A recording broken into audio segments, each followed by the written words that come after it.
Hello there, I'm Vine and today I have for you two Arkship planet builds. Yes, I know how that sounds, but since those are artificial planets, they get planet builds. And I'm making them without any civics, traditions and species traits for the most basic numbers. So, you can use it with any empire build. Without further ado, let's start with the initial Arkship. A build for the first 10 to 30 years to ease the process of familiarizing yourself with Arkship management. So, mostly for the newbies. First is the customization zone, that unfortunately has only 2 building slots. And since its main responsibility is pop management, we will probably end up here with amenities building and something provided by Empire Civics. If not, we can consult the list on the right on what to build here. Next is the Unilab zone that provides us with bureaucrat, researcher and trader jobs. All 3 are given by the popular research mode specialization that we get at the start of the game. But to make some real Unity and science numbers, we have to build 3 Unity buildings and 3 research labs here, 4 plus 180 researchers of each kind and plus 600 bureaucrats. And before someone asks in the comments, yes, you can build the specialized research buildings here instead of research labs. It's even recommended. The build is just optimized even for a situation in which you don't roll corresponding text on the game opening.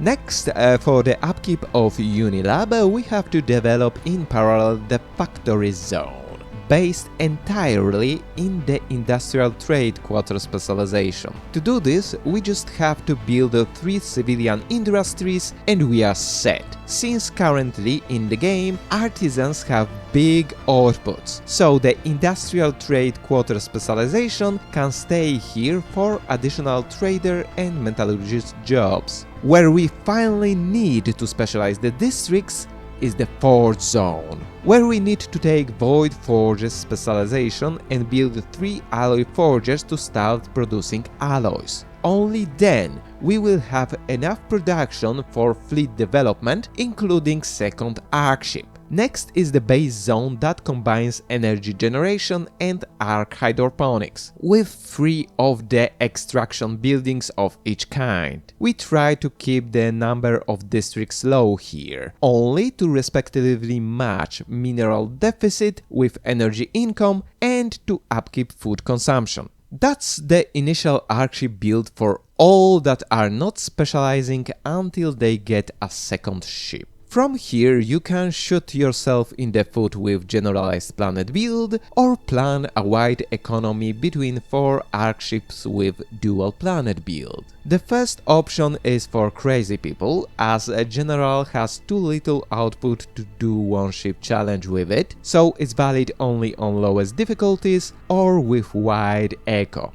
But getting more than 5 Arkships is not only hard, but also punishing by empire size. The second option is much more viable, since it works with only 4 Arkships, but that is still considered playing wide in Nomad meta. So, let me introduce you to a Halfship, dedicated Arkship planet build for tall nomad empires that has an economy based between 2 ships that support each other. As you can see, fully developed, it has some amenities problems, so we have to remember to stack some happiness boosters for it when entering the endgame. It also can be any designation, but the generator Arkship is recommended if you have problems with managing operational reserves. First is the customization zone for roleplay and pop management. If we don't have any additional amenities from other jobs, this zone will be overtaken by holo theaters pretty fast. Otherwise, I recommend going into full RP with Ascension buildings here. Second is the Archive zone. On one ship it should be a research enclave for research and on the other an administrative hub for Unity. As for supporting buildings, we go in order. Efficiency bonus building first for income, then upkeep reduction building second to prepare for the production bonus building that also increases upkeep. Next, we have the industry zone. It's heavy industry specialization on one ship and the civilian industry on the other. Again, we build here the efficiency bonus and upkeep reduction buildings, but instead we place here ancient refinery for strategic resources. But since that's not nearly enough, we also need the refinery zone in the last 3 urban building slots to actually upkeep all the production supporting buildings. That's because Arkships don't have access to planetary deposits that we normally have on planets to offset the strategic resource shortages. Mind that in the case presented, we can optimize this zone to cut the necessary buildings to only 2 or even 1, unlocking more slots available for customization. So do this if you can. Moving forward is the Fresh Market Zone, named that because it's Ark Hydroponics on the first ship and the Waystation Trade Hub on the second. With both, we build here only efficiency bonus building and 2 job buildings. Second base production we need is pure energy generation specialization with energy grid and 2 voltaic production yards on both ships to manage operational reserves. The last from the building zones is Ordnance Engineering or the Service District for Forever Cruise users. And here we can do whatever we want, as I've designed Halfships to be compatible with at least a little bit of exploit tomfoolery. This is, however, not the last zone on the ship, because you see, Arkships have also access to ring buildings way quicker than planets. Here is where we make our support zone by building 3 or 4 colony support systems that increase job resource output. Shame that we don't have anything here for research production. And that was all.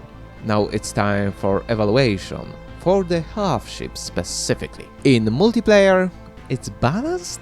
Hard to say how this planet build performs or will perform in multi, as the answer depends entirely if you are using exploits or not.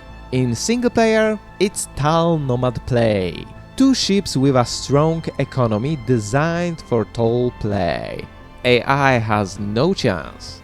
As for the roleplay, you are the bound twins, as one cannot exist without the other, always flying side by side into the vast void of space.